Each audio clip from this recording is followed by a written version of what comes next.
ओम नमः शिवाय। ओम नमः शिवाय। ओम नमः शिवाय। स्वागत है सभी दर्शक साथियों का, सभी भक्तों का आपके अपने YouTube चैनल रामकृष्ण जी शिवम स्टूडियो में। मैं रामकृष्ण शास्त्री आगरा से आप लोगों के लिए व्रत कथा, धार्मिक कथा एवं अन्य जानकारियां आपके अपने YouTube चैनल पर लेकर के आता रहता हूं। तो आपसे निवेदन है और आशा करता हूं आप सभी स्वस्थ होंगे और माँ भगवती की, माँ पार्वती की और हर हर महादेव महादेव जी की कृपा आपके ऊपर हमेशा हमेशा बरसती रहेगी। आपके घर में खुशियां बरसती रहेंगी, आपकी मनोकामना पूर्ण होती रहेंगी। आज का जो विषय है वो है फाल्गुन मास की कथा, अध्याय संख्या 22 और शिव पुराण कथा की विधेश्वर संहिता का 18वां अध्याय। और आज का विषय है बंधन और मोक्ष का विवेचन, शिव पूजा का उपदेश, लिंग महत्व, शिव एवं गुरु शब्द की व्युत्पत्ति तथा शिव की भस्म कारण, जो भस्म धारण करना, ये सब सब्जेक्ट है, विषय है। तो उससे पहले मैं आपसे निवेदन करना चाहूँगा कि अभी तक आपने चैनल को सब्सक्राइब नहीं किया हो तो प्लीज़ चैनल को सब्सक्राइब जरूर करें। और वीडियो ज़्यादा बड़ा होगा इसलिए इसको 2 भागों में मैं फिर से कर दूँगा। अगला भाग शाम तक आप सुन पाएंगे। इस वीडियो को 2 भागों में किया जाएगा, पहले भाग में आपको सुनाया जाएगा। तो चलिए ज़्यादा समय नहीं लेते हुए, ऋषि बोले, सर्वज्ञों में श्रेष्ठ सूत जी, बंधन और मोक्ष का स्वरूप क्या है हमें बताएं। सूत जी ने कहा, महर्षियों में बंधन और मोक्ष का स्वरूप तथा मोक्ष के उपाय का वर्णन करूंगा। तुम लोग आदर पूर्वक सुनो। जो प्रकृति आदि 8 बंधनों से बंधा हुआ है वह जीव बुद्ध कहलाता है, और जो उन 8 बंधनों से छूटा हुआ है वह मुक्त कहते हैं। और प्रकृति आदि को भस्म कर लेना मोक्ष कहलाता है। और बंधन आगंतुक और मोक्ष बंधन आगंतुक है और मोक्ष स्वतः सिद्ध है और बद्ध जीव है। जब बंधन से मुक्त हो जाता है तब उसे जीव मुक्त जीव कहते हैं। और प्रकृति, बुद्धि, महतत्व, त्रिगुणात्मक अहंकार और 5 तन्मात्राएं, इन्हें ज्ञानी पुरुष प्रकृति आधाष्टक मानते हैं। और प्रकृति आदि 8 तत्वों के समूह से देह की उत्पत्ति हुई है। देह से कर्म उत्पन्न होता है और फिर कर्म से नूतन देह की उत्पत्ति होती है। इस प्रकार बारंबार जन्म और कर्म होते रहते हैं। शरीर को इस बार सूक्ष्म, स्थूल, कारण के 3 प्रकार के भेद होते हैं और 3 प्रकार के भेदों से जानना चाहिए, स्थूल, सूक्ष्म और कारण। स्थूल शरीर जागृत अवस्था में व्यापार कराने वाला है। सूक्ष्म शरीर जागृत एवं स्वप्न अवस्था में सूक्ष्म दिखाई नहीं देता। और इंद्रिय भोग प्रदान करने वाला कारण शरीर सुषुप्तावस्था में आत्मा की अनुभूति कराने वाला कहा गया है। जीव को उसके प्रारब्ध कर्मानुसार सुख दुख प्राप्त होते हैं। वह अपने पुण्य कर्मों के फल स्वरूप सुख और पाप कर्मों के फल स्वरूप दुख उपयोग करता है, दुख का उपयोग करता है। अतः कर्म पाश के से बना हुआ जीव अपने त्रिविध शरीर से होने वाले शुभाशुभ कर्मों द्वारा सदा चक्र की भांति बारंबार घुमाया जाता है। जन्म मरण और इसमें ही घुमाया जाता है। इस चक्रवृत भ्रमण की निवृत्ति के लिए चक्रकर्ता का स्तवन एवं आराधन करना चाहिए। प्रकृति आदि को 8 पाश बतलाए गए हैं, उनका समुदाय ही महाचक्र है। और जो प्रकृति से परे है वह परमात्मा शिव है। भगवान महेश्वर की प्रकृति आदि महाचक्र के कर्ता हैं, क्योंकि वे प्रकृति से परे हैं। जैसे बकायन नामक वृक्ष का छाल जल को पीता और उगलता है, उसी प्रकार शिव प्रकृति और अपने को वश में करके उस पर शासन करते हैं। उन्होंने सबको बस में कर लिया है, इसलिए वे शिव कहे गए हैं। शिव ही सर्वज्ञ, परिपूर्ण तथा निष्प्रह, सर्वज्ञता, तृप्ति, अनादि, बोध, स्वतंत्रता, नित्य अलुप्त शक्ति से संयुक्त होना है और अपने भीतर अनंत शक्तियों का धारण करना। महेश्वर के इन 6 प्रकार के मानसिक ऐश्वर्यों को केवल वेद जानता है। अतः भगवान शिव के अनुग्रह से ही प्रकृति आदि 8 तत्व बस में होते हैं। भगवान शिव का कृपा पात्र यानी भगवान शिव का कृपा प्रसाद प्राप्त करने के लिए उन्हीं का पूजन करना चाहिए। यदि कहें कि वे शिव तो परिपूर्ण है और निष्प्रह हैं, उनकी पूजा कैसे हो सकती है, तो उसका उत्तर यह है कि भगवान शिव के उद्देश्य से उनकी प्रसन्नता के लिए किया हुआ सत्कर्म उनके कृपा पात्र प्रसाद को प्राप्त कराने वाला होता है। शिवलिंग में, शिव की प्रतिमा में और शिव भक्तों के शिव की भावना करके उनकी प्रसन्नता के लिए पूजा करनी चाहिए। वह शिव शरीर से, मन से, वाणी से, धन से भी किया जा सकता है। वह पूजन शरीर से, मन से, वाणी से, धन से भी किया जा सकता है। उस पूजा से महेश्वर शिव और प्रकृति से परे हैं, पूज कर विशेष कृपा करते हैं और इनका वह कृपा प्रसाद सत्य होता है। शिव जी की कृपा से कर्म आदि सभी बंधन अपने बस में हो जाते हैं। कर्म से लेकर के प्रकृति पर्यंत सब कुछ जब बस में हो जाता है तब वह जीव मुक्त कहलाता है और स्वात्माराम स्वरूप में विराजमान होता है। परमेश्वर शिव की कृपा से जब कर्म जनित शरीर अपने बस में हो जाता है तब भगवान शिव के लोक में निवास का सौभाग्य प्राप्त होता है और इसी को सालोक की मुक्ति कहते हैं। सालोक की मुक्ति कहते हैं जब तन मात्रा बस में हो जाती है तब जीव जगदम्बा सहित शिव का सामीप्य प्राप्त कर लेता है। यह सामीप्य मुक्ति है और उसके आयुध आदि और क्रिया आदि सब कुछ भगवान शिव के समान हो जाते हैं। भगवान का महाप्रसाद प्राप्त होने पर बुद्धि भी वश में हो जाती है। बुद्धि प्रकृति का कार्य है, उसका वश में होना साष्टिक मुक्ति कहा गया है।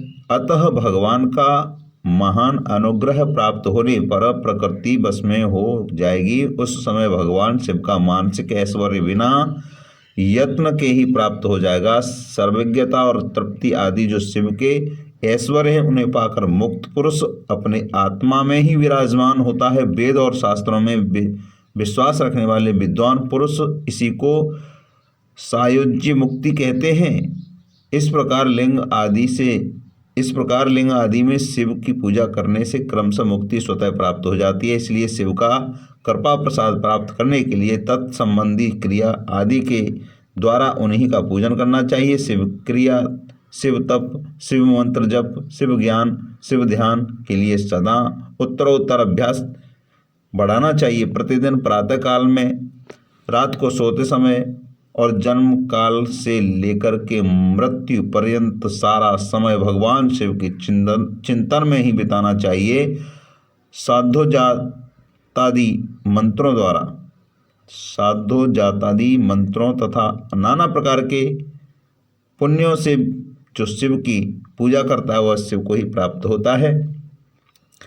ऋषि बोले, उत्तम व्रत का पालन करने वाले सूत जी, लिंग आदि में शिव जी की पूजा का विधान है, हमें बताइए। सूत जी ने कहा, जो मैं लिंगों के क्रम का यथावत वर्णन कर रहा हूँ, तुम लोग ध्यान दे करके सुनो। वह प्रणव की समस्त अभीष्ट वस्तुओं को देने वाले प्रथम लिंग है और सूक्ष्म प्रणव स्वरूप समझो। सूक्ष्म लिंग निष्कल होता है और स्थूल लिंग सकल। पंचाक्षर मंत्र को ही स्थूल लिंग कहते हैं। उन दोनों के लिंगों को पूजन तब कहलाता है और वे दोनों ही लिंग साक्षात मोक्ष देने वाले हैं।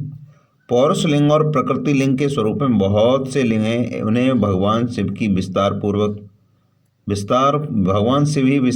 बता सकते हैं, दूसरा कोई नहीं जानता। पृथ्वी के विकारभूत जो लिंग ज्ञात हैं उनको मैं तुम्हें बता सकता हूँ और बता रहा हूँ। उनमें स्वयं भूलिंग प्रथम है, दूसरा बटलिंग, तीसरा प्रतिष्ठित लिंग, चौथा चरलिंग और 5वां गुरुलिंग देवऋषियों की तपस्या से संतुष्ट हो उनके समीप प्रकट होने के लिए पृथ्वी के अंतर्गत बीज रूप से व्याप्त हुए भगवान शिव वृक्ष के अंकुर की भांति भूमि को वेद कर नाद लिंग के रूप में व्यक्त हो जाते हैं। वे स्वतः व्यक्त हुए शिव ही स्वयं प्रकट होने के कारण स्वयंभू नाम धारण करते हैं। ज्ञानी जन उन्हें स्वयंभू लिंग की रूप में जानते हैं और उस स्वयंभू लिंग की पूजा के उपासक का ज्ञान स्वयं बढ़ने लगता है और सोने चांदी आदि के पत्र पर, भूमि पर अथवा वेदी पर अपने हाथ से लिखित जो शुद्ध प्रणव मंत्र रूप लिंग है उसमें तथा मंत्र लिंग को आलेखन करके उसमें भगवान शिव की प्रतिष्ठा और आवाहन करें। ऐसा बिंदुनादमय लिंग स्थावर और जंगम दोनों ही प्रकार का होता है। उसमें शिव का दर्शन भावनामय ही है, ऐसा निस्संदेह कहा जा सकता है। जिसको जहाँ भगवान शंकर के प्रकट होने का विश्वास हो उसके लिए वहाँ प्रकट होकर वे अभीष्ट फल प्रदान करते हैं। अपने हाथ से लिखे हुए यंत्र में अथवा अकृत्रिम स्थावर आदि में भगवान शिव का आवाहन करके 16 उपचारों से उनकी पूजा करें। ऐसा करने से साधक स्वयं ऐश्वर्य को प्राप्त कर लेता है और इस साधन के अभ्यास से उनको ज्ञान भी होता है। देवताओं और ऋषियों की आत्मसिद्धि के लिए अपने हाथ में वैदिक मंत्रों उच्चारण रूप शुद्ध मंडल में शुद्ध भावना युक्त जिस उत्तम शिवलिंग की स्थापना की है उसे पौरुष लिंग कहते हैं तथा वही प्रतिष्ठित लिंग कहलाता है। और इस लिंग की पूजा करने से सदा पौरुष ऐश्वर्य की प्राप्ति होती है।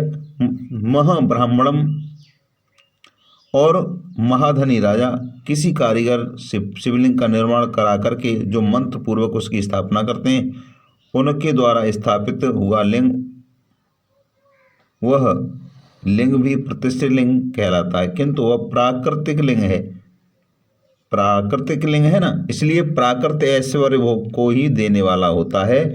जो शक्तिशाली और नित्य होता है उसे पौरुष कहते हैं तथा जो दुर्लभ और अनित्य होता है वह प्राकृतिक कहलाता है। लिंग नाभि जिह्वा नासा प्रभाग और शिखा के रूप में कटी हृदय और मस्तक तीनों स्थानों में जो लिंग की भावना की गई है उसे आध्यात्म लिंग को ही चरलिंग कहते हैं। पर्वत को पौरुषलिंग बताया गया है और जो भूतल को विद्वान पुरुष प्राकृतिक लिंग मानते हैं। वृक्ष आदि को पौरुषलिंग जानना चाहिए और गुल्म आदि को प्राकृतिक लिंग, साठी नामक धान्य को प्राकृतिक लिंग समझना चाहिए और साली यानी अघैनी एवं गेहूं को पौरुषलिंग, अड़िमा आदि 8 सिद्धियों को देने वाला जो ऐश्वर्य उसे पौरुष ऐश्वर्य जानना चाहिए। सुंदर स्त्री तथा धन आदि विषयों को आस्तिक पुरुष प्राकृतिक ऐश्वर्य चरलिंगों में सबसे प्रथम रसलिंग का वर्णन किया जाता है। रसलिंग ब्राह्मणों को उनकी सारी अभिष्ट वस्तुओं को देने वाला है। शुभ कारक बाणलिंग क्षत्रियों को महान राज्य की प्राप्ति कराने वाला है। सुवर्णलिंग वैश्यों को धनपति का पद प्रदान करने वाला है तथा सुंदर शिवलिंग गुदों को सुधा शुद्धि देने वाला और स्वफटिक मणिमय लेकिन और बाणलिंग सब लोगों को उनकी समस्त कामना प्रदान करते हैं। अपना न हो तो दूसरे का स्वफटिक या बाणलिंग भी पूजा के लिए निषिद्ध नहीं है। स्त्रियों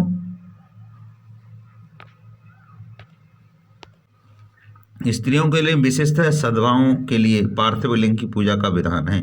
स्त्रियों में विशेषतः सद्भावों के लिए पार्थिव लिंग की पूजा का विधान है। प्रकृति मार्ग में स्थित विग्रहताओं के लिए स्फटिक लिंग की पूजा बताई गई है और परंतु विरक्त विधवाओं के लिए रसलिंग की पूजा को ही श्रेष्ठ कहा गया है। उत्तम व्रत को पालन करने वाले महर्षियों बचपन में, जवानी में और बुढ़ापे में भी शुद्ध स्फटिकमय लिंग का पूजन स्त्रियों को समस्त भोग प्रदान करने वाला है तथा ग्रहासक्त स्त्रियों के लिए पीठ पूजा भूतल पर संपूर्ण अभीष्ट को देने वाली है। प्रकृति मार्ग में चलने वाला पुरुष सुपात्र गुरु के सहयोग से ही समस्त पूजा कर्म संपन्न करे। इस देव का अभिषेक करने के पश्चात अग्नि के चावल से बने हुए खीर आदि पकवानों द्वारा नैवेद्य अर्पण करे। पूजा के अंत में शिवलिंग का संपुट में पत्थर आकर घर के भीतर पृथक रखे और जो निवृत्ति मार्ग पुरुष हैं उनके लिए हाथ पर ही शिवलिंग पूजा का विधान है। उन्हें भिक्षादि से प्राप्त हुए अपने भोजन को ही नैवेद्य रूप में निवेदित करना चाहिए।